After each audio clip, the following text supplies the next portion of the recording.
sur le podcast Bien dans ta boîte, je suis Laura Besson, coach, formatrice et autrice. Sur ce podcast, seul ou avec mes invités, on parle psychologie et entrepreneuriat, car je crois que le savoir, c'est la liberté. Celle de devenir libre, autonome, responsable et acteur-actrice de ta vie et de ton business. Ici, on explore les défis de la régulation émotionnelle, des relations et de l'identité professionnelle, tout en découvrant des solutions pratiques pour trouver ta place sur le marché et dans ta vie. Bonne écoute.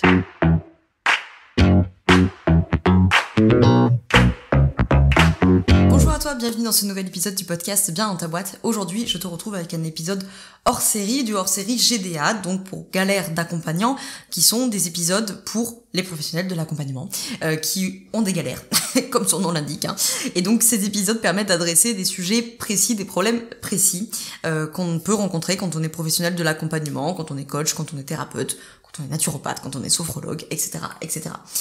Nous sommes donc pile au milieu de cette semaine GDA. Donc nous avons fait déjà 2 épisodes sur comment on gère la thématique de vouloir aller vite pour prouver aux bénéficiaires que l'accompagnement est efficace. On a vu ça lundi. Hier, on a parlé de comment se sentir confiant ou confiante quand on est pro de l'accompagnement. Aujourd'hui, on va adresser, vaste sujet, 5 conseils pour préserver son énergie quand on est professionnel de l'accompagnement. On sait bien, c'est un métier énergivore, n'est-ce pas ?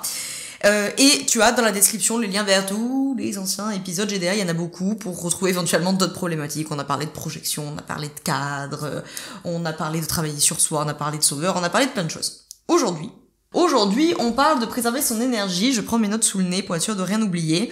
C'est effectivement un métier qui est très énergivore, et la thématique de préserver son énergie, ou de finir les séances épuisées, ou les journées épuisées, des fois les migraines, c'est quelque chose qui revient souvent dans les élèves qui viennent à ma formation sur la posture, donc la formation apprendre à être accompagnant ou accompagnante. C'est vraiment dans les objectifs les plus courants, il y a ça. Il y a apprendre à se faire confiance, se sentir légitime, savoir réagir à toute forme de situation. Enfin bref, il y a plusieurs objectifs, et dans le top 5 des objectifs qui reviennent tout le temps, il y a cette thématique-là de préserver son énergie, finir les séances complètement lessivées, épuisées, les journées, les semaines, bref. Préserver son énergie, la garder pour soi, la réguler, en prendre soin. C'est vraiment quelque chose qui revient souvent. Et donc on va aujourd'hui voir 5 conseils en allant dans le plus vers du plus en plus subtil, du plus en plus précis. Et donc on va commencer avec un conseil de base qui est un grand coup de pied dans une porte qui est grande ouverte, mais ça va toujours mieux en le rappelant, parce que même si on le sait, des fois on oublie. Moi-même, ça m'arrive d'oublier. Des fois t'es pris dans ta journée de séance, et tu vois, un peu comme un hamster dans sa roue, là, t'as le nez dedans, etc. Et le premier conseil qu'on vous répète tout le temps, mais qu'il faut répéter, c'est d'avoir du temps entre chaque séance. Et que ce temps serve à être en mouvement. Si vous enchaînez les séances sans aucune pause, c'est sûr que vous allez finir épuisé, c'est évident. Alors quand je vous dis du temps, vous avez plus ou moins de temps, mais même si vous avez que 5-10 minutes entre chaque séance, c'est essentiel. Ne serait-ce que vous lever de votre chaise, souffler un coup, boire un verre d'eau, un café, que sais-je, manger un bout éventuellement, et surtout bouger. Ça va permettre de vous recentrer, de vous reconnecter au corps, vous aurez moins mal partout, vous réoxygénez, marchez un peu, étirez-vous, même encore une fois, même si c'est 5-10 minutes, franchement, je vous assure, je vous promets, votre corps va vous remercier, et donc de fait votre énergie aussi. Donc le premier conseil vraiment, c'est du temps entre chaque séance, même si c'est que 5-10 minutes, et 5-10 minutes en mouvement. On s'étire, on respire, on gigote un peu, on fait un bout de yoga, on va marcher, que sais-je, pourquoi pas aller prendre l'air dehors si on peut, évidemment boire un verre d'eau, vous recharger pour la séance d'après, vous revenez à votre séance et vous restez assis là 30 secondes, 1 minute, on respire un peu, on se recentre, on se reconnecte le noyau. Le deuxième conseil, je vais passer relativement rapidement parce que j'en ai déjà parlé dans plein d'épisodes GDA, mais il fallait que j'en parle ici, c'est le cadre. Voilà, si vous êtes en train de vous dire, elle nous a cassé les pieds pendant des années avec son alliance, et maintenant elle nous casse les pieds avec le cadre. Oui. Bon, de toute façon, c'est lié les deux, Mais évidemment que si votre cadre, il est pas clair, pour vous, donc de fait pas clair pour le bénéficiaire, ça c'est sûr. Évidemment que vous allez être épuisé, vous allez avoir des séances qui débordent, ça va vous mettre en retard, ça va vous stresser, vous allez avoir des sollicitations d'interséance par WhatsApp, par mail, par les DM Instagram, que sais-je, tout ça c'est épuisant.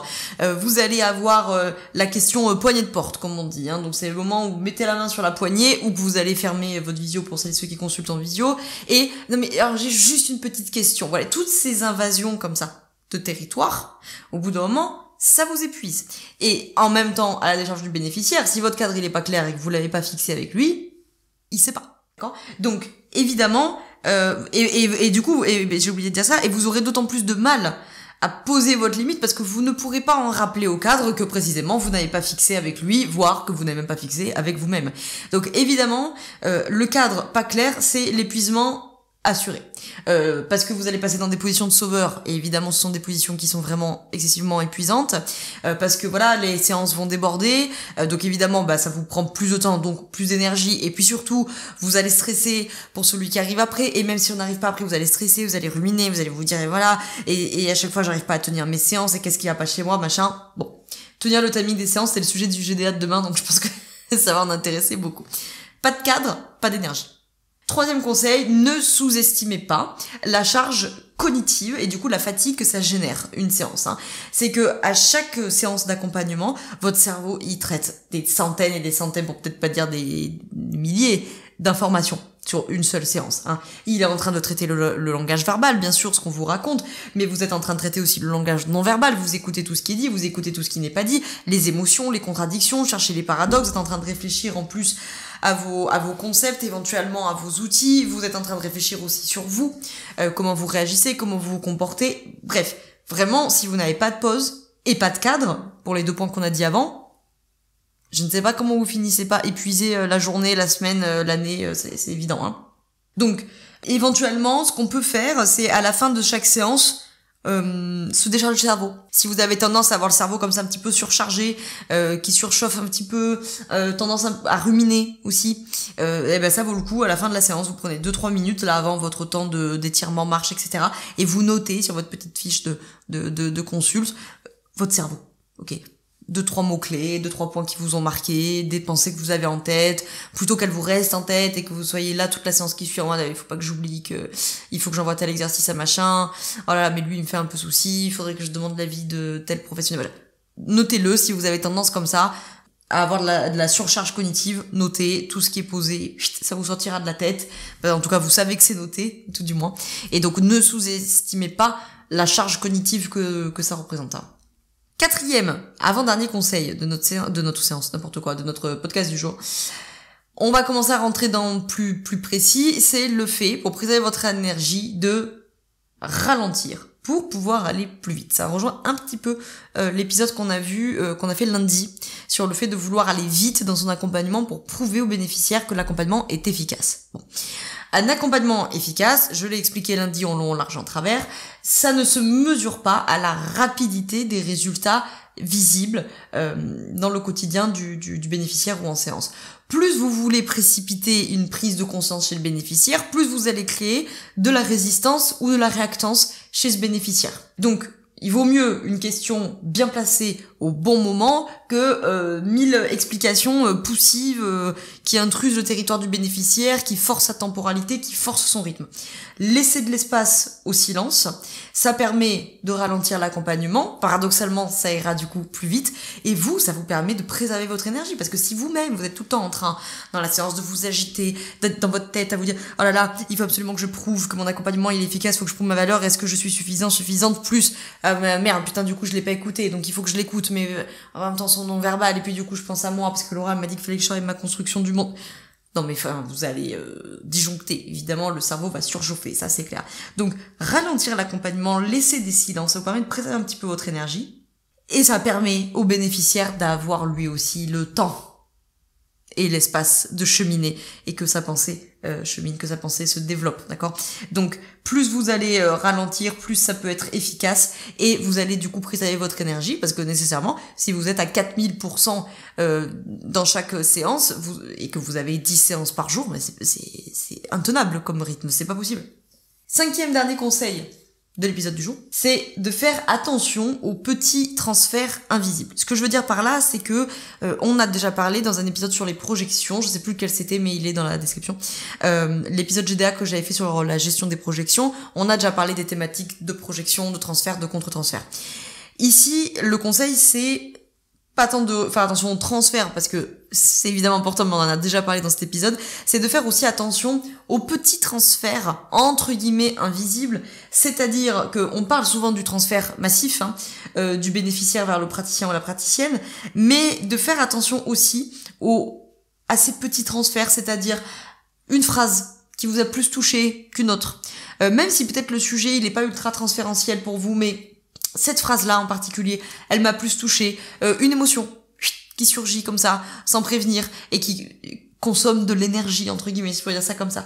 Donc évidemment, ça c'est important parce que la conscience comme ça de ces petits déplacements psycho-affectifs, ça va vous permettre de les repérer, et plus vous les repérez, plus vous vous connaissez, mieux vous pourrez préserver du coup votre énergie en séance, entre les séances, parce que vous savez que tel sujet, il est plus attrapant, entre guillemets, il vous attrape plus qu'un autre, parce que vous savez que cette émotion-là, elle va mettre un petit peu de temps à se dissiper, et donc vous allez être dans un évitement le temps de la fin de la séance, mais que après ça vaut le coup d'avoir un temps d'acceptation peut-être plus important à la fin de cette journée, parce que précisément il y a eu cette émotion, et cette émotion je sais que elle va me demander beaucoup d'énergie, donc il vaut mieux que j'ai un bon temps d'acceptation émotionnelle plutôt que de faire comme si ça n'existait pas.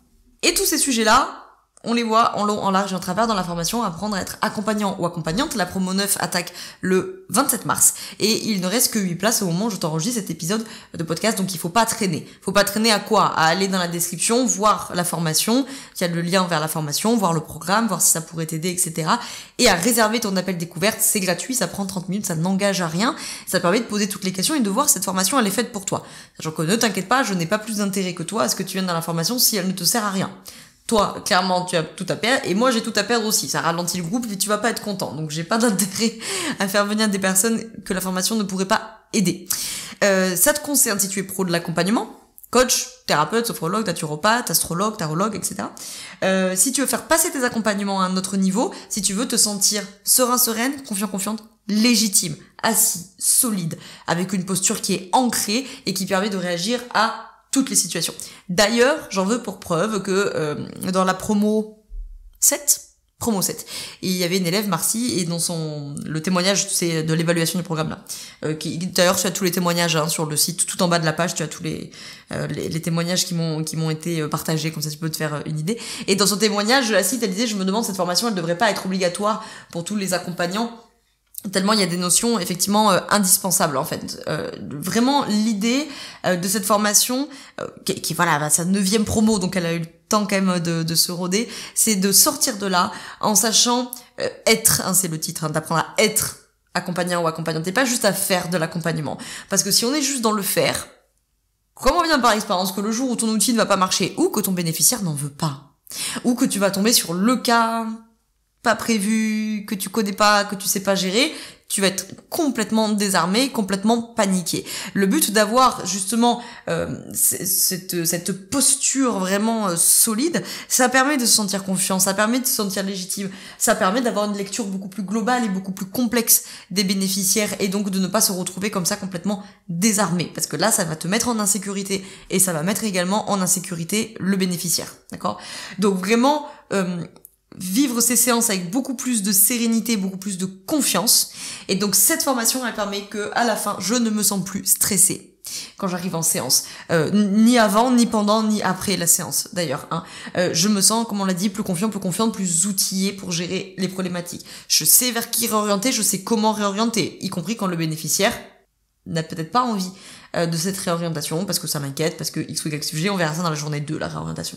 Ça me permet d'avoir une compréhension plus globale des enjeux de mon bénéficiaire, et donc de pouvoir réaliser des accompagnements qui sont plus efficaces, avec des résultats qui sont plus tangibles, et d'avoir des alliances de travail plus fortes. J'ai envie de dire, quand on a fait tout ça, c'est déjà pas mal. On a 5 mois pour le faire avec 3 intervenantes, moi-même ici présente. Chloé Chaperon, qui est psychologue clinicienne, qui vient vous former sur la question traumatique, de savoir déceler le trauma, l'accompagner et le réorienter. Et la psychologue clinicienne également, Delphine Gado, qui vient, elle, à la fin de la formation, vous former sur cette fameuse notion du cadre d'accompagnement, et également sur les notions de transfert et de contre-transfert, puisqu'elle vient avec une orientation, elle, plutôt de la psychodynamique. Bref, tu auras l'occasion de voir tout ça en détail. Si cet épisode t'a plu, tu n'hésites pas à le partager à un collègue ou une collègue pro de l'accompagnement que ça pourrait intéresser. Et puis avec grand plaisir de te retrouver peut-être en appel découverte, peut-être en formation. Et je te dis à demain pour, c'est quoi notre sujet de demain ? Le timing des séances. Vaste sujet. Savoir tenir le timing de ces séances. On se retrouve demain pour notre avant-dernier épisode de la semaine. Ciao, ciao.